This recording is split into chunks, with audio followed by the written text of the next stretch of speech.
Dzień dobry, mówi Dorota Frajtak z Kreatywnie.com.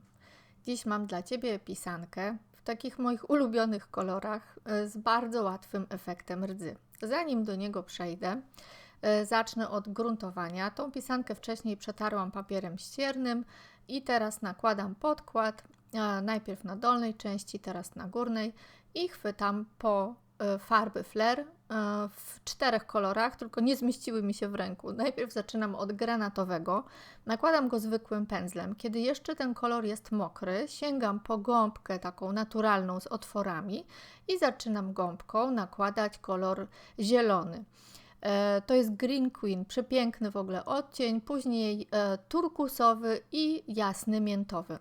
Od gąbki zostają takie drobne pęcherzyki powietrza, ale tym się w ogóle nie trzeba przejmować, one po wyschnięciu można je po prostu ręką wygładzić. No i teraz wzięłam foremkę silikonową i potrzebuję 2 takich listków. Wykonałam je z pasty bez nazwy, z pasty modelarskiej. Teraz te 2 listki pomaluję szarym Powertexem i wtłoczę w to 3 pigmenty do rdzy. To są pigmenty, które w połączeniu tworzą przepiękny efekt rdzy, ale trzeba je wtłoczyć w mokry Powertex. Także ja sobie biorę mokka, troszkę właśnie żółtej ochry i troszkę czerwonej ochry i na zmianę wtłaczając pędzelkiem w mokry Powertex te 3 pigmenty tworzę właśnie efekt rdzy. Foremkę od spodu również, właściwie wycisk, nie foremkę, maluję Powertexem. Podczas przyklejania ma prawo troszeczkę pigmentów zostać na palcu, dlatego ja jeszcze pędzlem dociskam całość na tej pisance i porządnie przyklejam. Kiedy już mam obie przyklejone, mogę sobie suchym pędzlem, tą farbą, która mi została, troszeczkę wszystko poprzecierać. Najpierw wzięłam jasny kolor, później ten turkusowy i na końcu troszeczkę zielonego i też przy okazji pocieram odrobinę po jajku.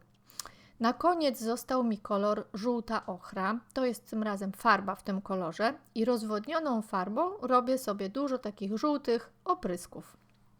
To mi koresponduje ogólnie właśnie z tym kolorem rdzy, który jest na wystających reliefach. Po wyschnięciu wszystko sobie lakieruję ultramatowym lakierem, a to po to, żeby później sobie móc przyklejać dodatkowe elementy.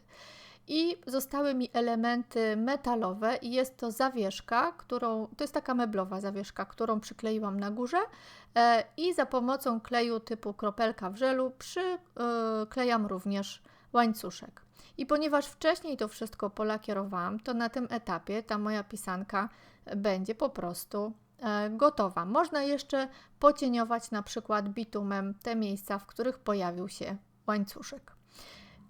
Bardzo dziękuję za uwagę. Zostaw parę słów od siebie, czy udało Ci się ten efekt rdzy wykorzystać i mam nadzieję do zobaczenia w kolejnym wielkanocnym filmie.